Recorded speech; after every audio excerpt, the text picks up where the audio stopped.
A acessibilidade digital permite que todas as pessoas, independente de suas habilidades, possam ter acesso e autonomia para utilizar a tecnologia. Isso promove a inclusão digital, que é fundamental para garantir a igualdade de oportunidades, autonomia e bem-estar da população. Além disso, a acessibilidade também é uma questão de direitos humanos e é regulamentada por leis e normas internacionais. A acessibilidade digital também é importante do ponto de vista comercial, pois aumenta o alcance de produtos e serviços e pode atrair novos clientes e mercados. Além disso, o desenvolvimento de tecnologias acessíveis pode aumentar a eficiência e a eficácia do produto, influenciando inclusive em novos usos e soluções para desafios cotidianos. Em resumo, a acessibilidade digital é importante porque permite a inclusão digital, promove a igualdade de oportunidades, é uma questão de direitos humanos e pode trazer benefícios comerciais e sociais. Bem-vindas ao primeiro episódio do Product Energy Podcast, onde vamos falar sobre acessibilidade digital e o papel da pessoa de produto. Alô, alô, está começando o primeiríssimo episódio do Product Energy. Eu sou a Dani Lopes, a garota de produto e Product Manager. E eu sou a Isa, do Aprendiza e Product Design. Agora nós estamos com você também via podcast para você cultivar a energia de produto. Aqui você vai aprender de forma simplificada sobre produto e tecnologia. E para não perder nada, já comece a seguir aqui o podcast Product Energy. Boa, Dani. Agora me conta quem é a convidada do dia. A convidada do dia sou eu, você e a nossa ouvinte, pois o nosso primeiro episódio não podia ser diferente, né? Para quem não me conhece, eu sou Product Manager na ThoughtWorks, já trabalhei em um produto sobre acessibilidade digital e junto com a Isa quero compartilhar os aprendizados desse tema que eu acho, assim, importantíssimo para pessoas de produto. Muito importante, a gente sabe que é um assunto ainda meio tabu, né, Dani? Bom, como o assunto aqui é direto ao ponto, vamos para a nossa primeira pergunta. Por que a acessibilidade digital é tão importante e, ao mesmo tempo, tão renegada pelas empresas? Eu acho que principalmente porque a gente tem uma visão muito distorcida sobre acessibilidade, tá? Então, hoje ela é vista até como algo midiático em alguns pontos, que vai gerar um burburinho ali para a empresa, mas não como algo de real impacto, sabe? Porque a gente ainda não entendeu, muitas pessoas ainda não entenderam que a acessibilidade é garantir para todas as pessoas uma melhor experiência dentro da plataforma, tá?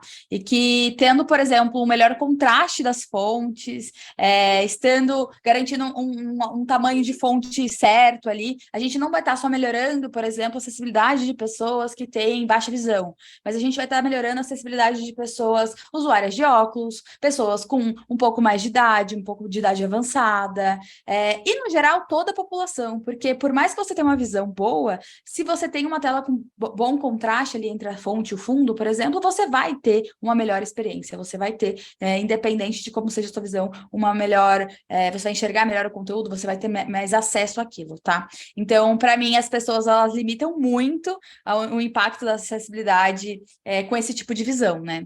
Além disso, quando há um olhar estereotipado para acessibilidade, as pessoas nem sequer conseguem argumentar a favor, sabe? Então, assim, uma pessoa de produto, ela precisa ter o argumento do porquê que é importante a acessibilidade no produto. Por que a gente vai mover os esforços do time para a gente implementar algumas medidas de acessibilidade dentro do time. E se você tem uma visão muito estereotipada, você não consegue argumentar. Você não consegue nem sequer trazer métricas para você falar, olha, se a gente melhorar a nossa acessibilidade, isso vai impactar na experiência geral do nosso usuário, que pode impactar nisso, né? Fazer as conexões.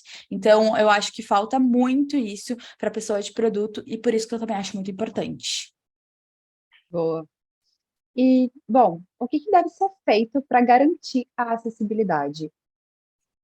Acho que o primeiro ponto é a gente iniciar falando que um produto, ele nunca vai ser 100% acessível e que tá tudo bem, tá? Isso quer dizer porque a gente tem uma variante enorme de necessidades no mundo e muitas vezes uma anula a outra, sabe? Quando a gente vai solucionar uma, isso pode prejudicar uma outra acessibilidade. Então, o que a gente quer garantir é basicamente o maior o maior número de acesso das pessoas à nossa plataforma, tá? Então, dito isso, eu quero aqui trazer algumas diretrizes de acessibilidade, como, por exemplo, a WCAG, que é uma das mais famosas do mundo. É um material que tem gratuito na internet, tá? Eu recomendo muito, inclusive, uma versão desse material, que são as cards do Marcelo Salles. Então, você pode digitar no Google Cards Marcelo Salles, WCAG, que você vai encontrar, ele colocou de forma simplificada. E, inclusive, lá você consegue agrupar essas cards para você ter os níveis ali de comprimentos de acessibilidade que a gente vai falar agora, tá? Então, por exemplo, na WCAG a gente tem 3 níveis de acessibilidade. A gente tem o A, o duplo A e o triplo A. E o que isso quer dizer, tá? As diretrizes do nível A, elas vão indicar os requisitos mínimos que o seu site precisa ter, seu site, plataforma, produto, etc., precisam ter para garantir o mínimo de acessibilidade. Ou seja, se o produto não cumprir esses requisitos de nível A, significa que muitas pessoas podem não estar nem sequer conseguindo finalizar uma compra no seu site, por exemplo. Então, o fluxo ali, o half path, ele não consegue finalizar, tá? Então, as pessoas estão sendo impedidas de ter autonomia e conseguir sequer finalizar uma compra no seu site. E aí você me pergunta, as pessoas com deficiência, elas não fazem compra, Isa? É claro que elas fazem, tá? E elas fazem onde elas conseguem fazer. Por isso que é muito importante que a gente garanta a autonomia dessas pessoas, tá? E aí, quando a gente vai para as diretrizes do nível duplo a gente já começa a falar sobre índices que, aliás, a gente já consegue cobrir, né, o A, o simples A, o A é o único, e a gente vai para o duplo A. Então, no simples A, a gente garante que a pessoa conclua, né, vamos supor, um site de compra, a gente garante que essa pessoa consiga fazer uma compra, efetuar uma compra, mas ela ainda vai ter alguma dificuldade.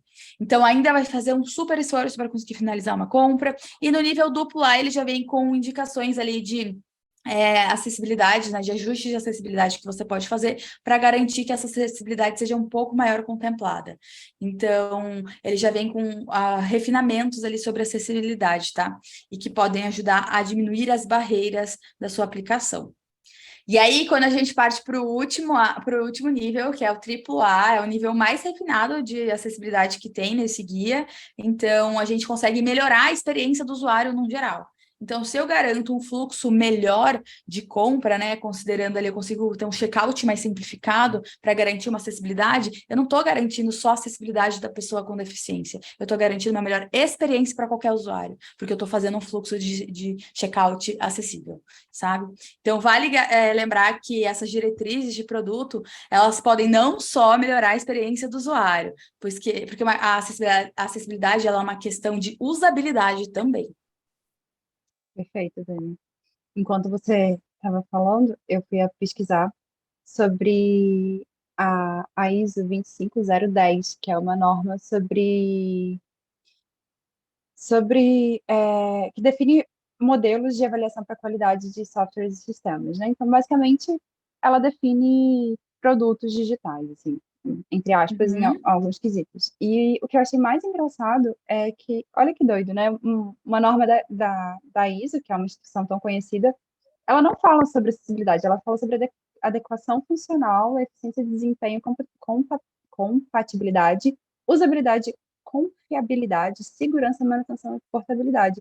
Depois eu vou pesquisar mais sobre isso, mas é super interessante perceber como tem, às vezes, um assunto, ele fica um ponto tão importante fica invisível por mero viés cognitivo, né? Mero viés inconsciente, porque a gente não precisa, então a gente não explora isso.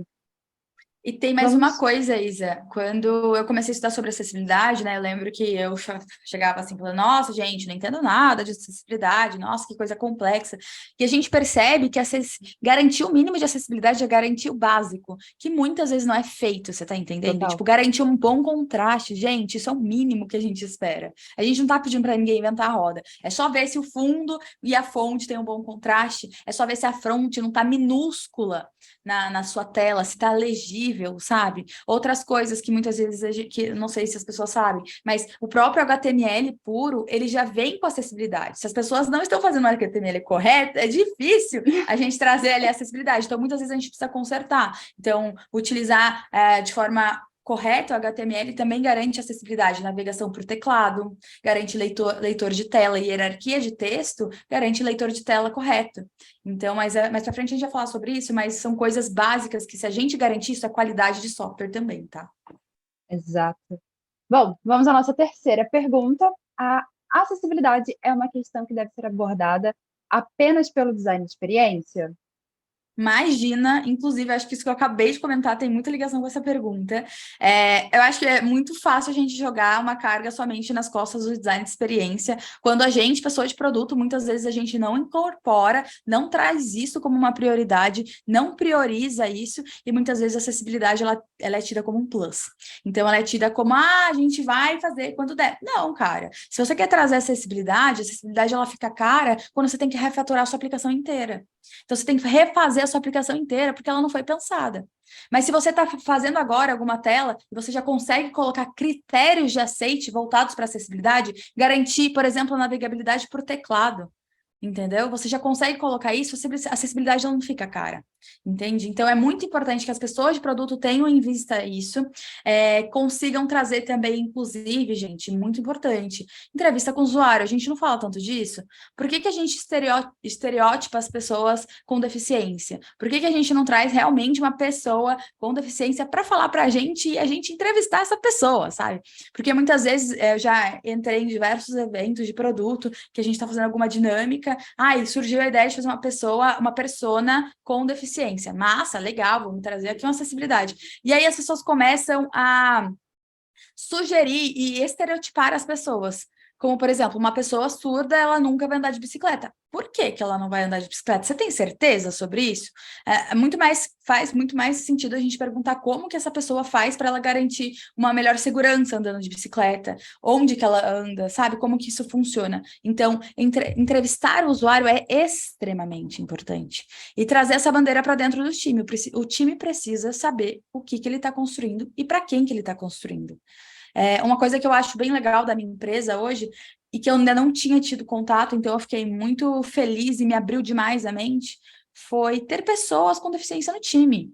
Então, ter QAs com deficiência, ter pessoas devas com deficiência, ter pessoas designers com deficiência, a gente consegue ter muito mais noção das capacidades dessas pessoas, sabe? Porque muitas vezes a gente se limita, as pessoas deixam sequer de se comunicar com essas pessoas, porque ela pode se sentir assim assado. Não, cara, a gente tem que se comunicar para que o produto corra melhor, para que o serviço corra melhor, porque entendendo, ela vai saber executar. Então, assim, é muito importante que o time inteiro compre essa bandeira. E a gente começa a acessibilidade por pouco, tá? A gente começa refatorando a aplicação toda. Quer dizer, a gente pode começar, claro, né? Vai que a sua oportunidade é essa, mas não, cara, começa a incluir critérios de aceite nas suas coisas de produto. E aí as pessoas devas vão começar a procurar sobre isso, e as pessoas designers vão começar a colocar no protótipo sobre isso, e as pessoas QAs vão começar a validar se a sua aplicação está rolando ali com um teclado, por exemplo, né? Você está conseguindo fazer uma compra inteira fazendo o fluxo pelo teclado. Então, faz muito sentido se o time todo fizer isso. Isso é muito legal. O que você falou sobre a dificuldade, né? Porque a gente cria esse estereotipo na nossa cabeça e a gente não pergunta para a pessoa como ela faz. Isso é muito doido, porque existe esse viés cognitivo, e é justamente isso. A gente parte do princípio que a pessoa não pode, não, e a gente meio que tenta proteger, sabe? É uma falsa proteção. E é isso, assim, se você não sabe a resposta, se você está presumindo, se aquilo vai começar com eu acho que, você pergunta, faz esse Uhum, exercício, porque é melhor, você consegue quebrar algumas barreiras a partir disso, sabe? totalmente. Agora, existe alguma ferramenta que pode ajudar a pessoa de produto nessa jornada em busca da acessibilidade? Com certeza. Na verdade, eu recomendo demais que as pessoas de produto procurem uma ferramenta para vocês começarem a enxergar isso, porque é isso que a gente vai fazer, né? A acessibilidade ela vai te abrir o caminho.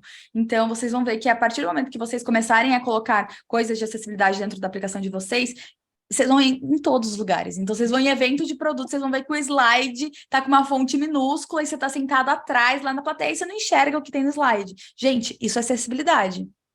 Então, assim, vocês vão começar a melhorar todo o processo do seu trabalho, sabe? Desde os slides que vocês fazem para a apresentação, desde as palestras que vocês dão, desde o conteúdo que vocês produzem, desde as cards de história que vocês escrevem, tá? Então, a acessibilidade ela vai impactar como um todo a visão de vocês, tá? Nos processos que vocês fazem na vida. Tem uma ferramenta que eu adoro, ela se chama IBM Accessibility Tool. Fica tranquilo que a gente vai colocar aqui na descrição do nosso podcast tudo que a gente está falando aqui, os links para você acessar de forma fácil, tá? Não se preocupa. Mas essa é uma ferramenta, ela é focada em acessibilidade. Então, ela é uma ferramenta automatizada, ela faz meio que um raio-x na sua aplicação, assim, e aí ela traz para você todas as violações de acessibilidade que tem. É uma ferramenta que dá, inclusive, para você exportar uma planilha, e aí ela traz ali as violações de acessibilidade baseadas na WCAG, que foi o que a gente já falou, né? Que são as guias que dão as instruções para a gente corrigir as violações de acessibilidade. E aí, o que é legal? O que eu gosto de fazer? Então, ela é um plugin, você consegue hoje entrar, instalar no seu Chrome, entrou na aplicação, entrou no site, sei lá, da Americanas, você consegue passar a ferramenta e aí ela vai escanear ali falando, olha, a hierarquia de texto não está correta. Por que a hierarquia de texto tem que estar correta? Porque quando você vai passar um leitor de tela, ela vai ler por hierarquia. Então, se você coloca lá o título embaixo, em cima, não vai ter sentido se ele não está na hierarquia correta, porque a leitor de tela ela vai ler H1, H2, H3, ela vai ler na hierarquia correta do HTML, tá? Então, é muito importante que vocês façam isso. E aí, ela vai apontar para vocês, ó, a hierarquia de texto não está correta, a fonte, o tamanho da fonte não está bom, o contraste não está bom, existem, por exemplo, os links dentro de botões aqui, ou coisas do tipo, ela vai apontar tudo. E aí, uma das coisas que você pode fazer é priorizar o que você vai fazer na sua aplicação. Então, a gente já sabe que ali, o papel do PM é priorizar. Então, o que você pode pegar? Eu já peguei, por exemplo, uma aplicação que tinha mais de 500 violações de acessibilidade em uma página. Então, assim, gente, sim. Então, assim, você olha e vai ficar, nossa, milhões de coisas para fazer. O que a gente pode fazer? Poxa, pega as coisas do nível A. Então, é isso básico que eu tô falando, ó. Tamanho de fonte, cor de contraste. Às vezes, o fundo era roxo e a fonte era lilás e o contraste estava baixo. Às vezes, você aumentando de pouquinho o tom do fundo, mas assim, você não precisa nem trocar o roxo. Vai ser roxo, você só vai aumentar um pouquinho o tom do fundo, o contraste já atende, sabe? Então, ela te aponta tudo isso. Recomendo muito que vocês baixem esse plugin aí e testem na aplicação de vocês, tá? Além dessa ferramenta, a gente tem muitas outras, então... Quem já mexe com isso deve conhecer. Tem a Lighthouse, tem o Wave. Eu recomendo muito a IBM porque ele é focado em acessibilidade. As outras podem fazer uma leitura sobre outras partes da ferramenta, sobre outros critérios de ferramentas, não só acessibilidade. E esse aqui, ele é focado em acessibilidade, tá? Tô curiosa, já fui procurar. E agora também não tem mais desculpa, né? Agora ninguém tem desculpa, já sabe o que precisa usar. E a gente já deu a dica, vamos priorizar. Já faz parte do dia a dia, já é o nosso trabalho, então não custa priorizar mais um pouquinho. Bom, chegamos ao fim desse episódio do Product Energy e com muitas dicas valiosas, que eu tenho certeza que ajudarão produteiros e produteiras. Lembrando que o conteúdo citado está na descrição desse episódio, junto com as indicações de acessibilidade. Lembre-se também, hein? O que limita as pessoas não é a deficiência, é a falta de acessibilidade, tá?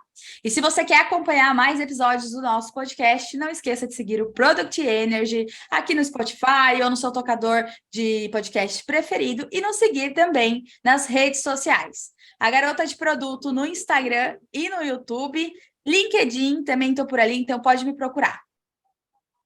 É isso aí. E Isa, do Aprende Isa. Isso, não pode deixar de seguir a Isa também, viu? @aprende_Isa no Instagram. Até o próximo episódio. Tchau!